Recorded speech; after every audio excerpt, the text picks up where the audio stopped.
All right, ladies and gentlemen, welcome back to the channel, guys. Today we have a Chicago Bulls video. Now, it's been clear, it was clear all season that the Chicago Bulls desperately need a point guard. I love Coby White. I absolutely love him. I mean, he is only 20 years old. This dude is going to be a hooper. He already is a hooper. With that being said, the Chicago Bulls right now, they had a tough ending to the season. Now, amid the trade deadline, not even looking at what they did at the trade deadline, getting Nikola Vucevic, obviously they gave up a first-round draft pick, top 4 protected this year. There's still a 20% chance that they get it, less than a 5% chance that they get the first pick. However, there's still a chance. If you want to go check out that video, if you want to go check out more Bulls videos, more NBA videos, check out my channel, hit that like button, hit that sub button. But just forgetting that trade even happened, you got to remember that going into this season, first off, it's new year under new management, right? So this was an evaluation year, and the new GMs, they came out and they said that this is a evaluation year.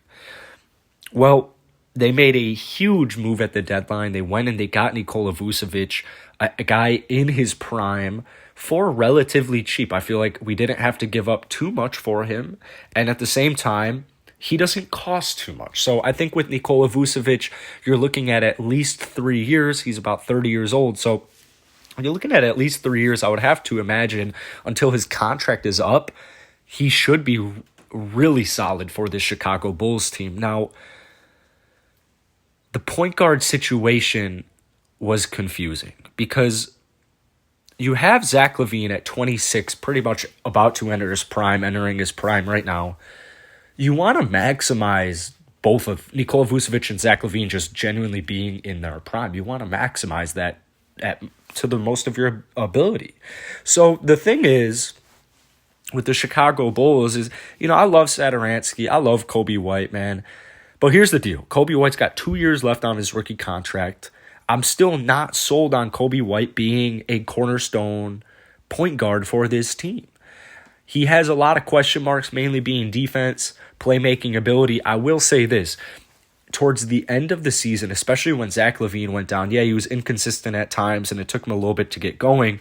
First off, he handled the benching really well. He handled it like a pro. But when Zach LaVine was out with COVID or health and safety protocol for 11 games, Coby White really stepped up. I feel like he really did a great job playmaking, did a great job defending.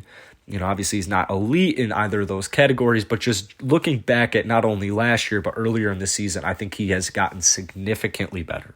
But like I said, man, you want to utilize Zach LaVine. You want to utilize Nikola Vucevic. Now is not the time to, first off, I made a whole video about this. Now is not the time. If the Bulls get a top 4 pick and it's not number 1, they're 99% sure. I'm 99% sure that they will trade it, because you do not have time to have development projects like Patrick Williams, who's scoring less than 10 points per game, sometimes only shooting 3 times a night. You just don't have time to go out and, let Jalen Suggs and Evan Mobley, Jonathan Kuminga, Jalen Green, let these guys figure it out. Or at least it's a little more risky. A top 4 pick in the NBA draft is probably the most valuable thing just in the NBA. Especially this year, you have a ton of guys who are quote-unquote possible generational talents. And I'm not even talking about Cade Cunningham. Cade Cunningham at 6'8", 40% three-point shooter at the point guard position. I mean, that should go without saying. I mean, he should be a generational talent. I cannot wait to see Cade Cunningham play. If the Bulls landed the first pick in the draft, they would definitely pick Cade Cunningham, and Cade Cunningham would definitely help this team.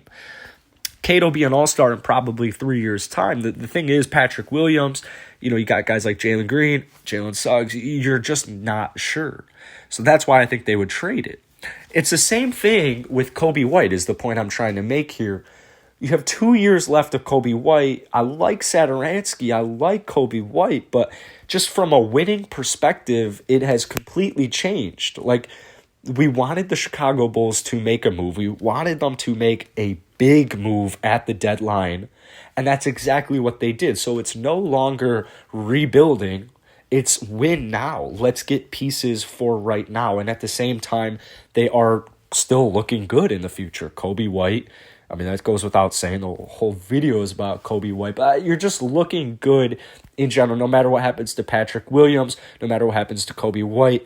The future is bright in Chicago, and the present should be future in Chicago. So here's my proposal with what this Bulls team should do. I think they should go out and get a point guard like Dennis Schroeder, like Lonzo Ball, and like Kyle Lowry, and that is not in any particular order. If I had to order them, I would go Lonzo, Kyle Lowry, Dennis Schroeder, although Lonzo and Kyle Lowry are kind of toss-ups for me. What I really like about the idea of getting Kyle Lowry, it's not his age and how much money he would want. It's the veteran presence he would bring to this team, the mentor ability he would bring not only everybody on the squad, but specifically Coby White. He could mentor Coby White. I mean, this guy's won an NBA championship before. Coby White's only 20 years. So you deal with Kyle Lowry, or I shouldn't say you deal. You get Kyle Lowry for 2 years, sign him to like a 2-year contract with a team option, a third year player option, 1 year, sign him to a 2-year player option for 1 year. Whatever they decide to do, you get Kyle Lowry for 2 years. That's pretty much the point. 2 years from now is when Coby White's contract is up. And Coby has been putting up great statistics, man. On the season, he put up 15 points, little under 5 assists, and just about 4 rebounds per game. I mean, he is making great strides, especially compared to last season. I mean, he even got his 3-point shot up to 36% this year.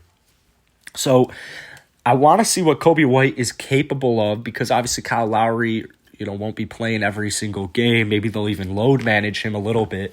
But, with injuries and just everything that goes on, Coby White will definitely be getting some starts, whether it's Levine, Lowry, whoever's sitting for the night. Coby will get some starts.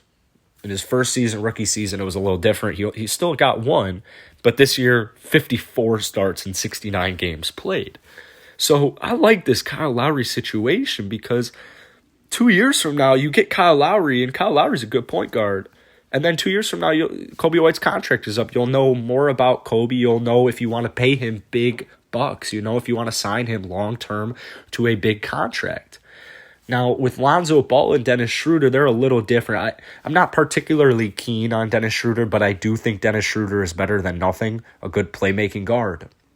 His playoff performance might actually drop his stock so much that he might be like a reasonable contract. I mean, he turned down a $20 million or $80 million for 4 years, which is $20 million a year contract extension by the Lakers, which is just a huge slap in their face. And this guy scored 0 points in a playoff game, man. It's crazy. The reports are saying that his camp wants possibly $22 million, somewhere in that range. But this playoff performance, it's going to drop it. You better believe it's going to drop it, especially if the Lakers lose Game 6. Dennis Schroeder should be way cheaper than he was thinking he was going to be. Lonzo Ball is this is the guy. This is the guy you got to get. I mean, this is a playmaker. This is the 3-point shooter. This is a good defender. This is a young player. This is everything that the Bulls want and need. Zach LaVine has mentioned he wants to play with Lonzo Ball. He loves Lonzo Ball. I mean, Lonzo, zero drama, zero stress. All those guys were pretty much, for the most part, especially Kyle Lowry. But Lonzo Ball is a young player that you can just ride with. It's not so much with Dennis Schroeder where you're taking kind of a big leap for a guy who hasn't proven much in the league. As far as like winning goes, it hasn't really had the opportunity per se, except for this year, and he's messing that up. And with Kyle Lowry's getting up there in age. I don't know how long Kyle Lowry is going to be a relatively solid point guard for. So those are pretty much the issues you're dealing here with the Chicago Bulls.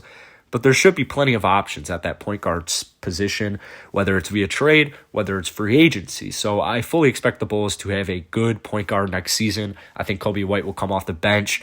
Maybe even, who knows? I don't want to play around with too many hypotheticals for this video, but if you have any hypotheticals, anything you want to see with Coby White, where you want Coby White to be next year on the bench or on the starting lineup, let me know down in the comments. Hit that like button, hit that sub button. I'll see you guys tomorrow.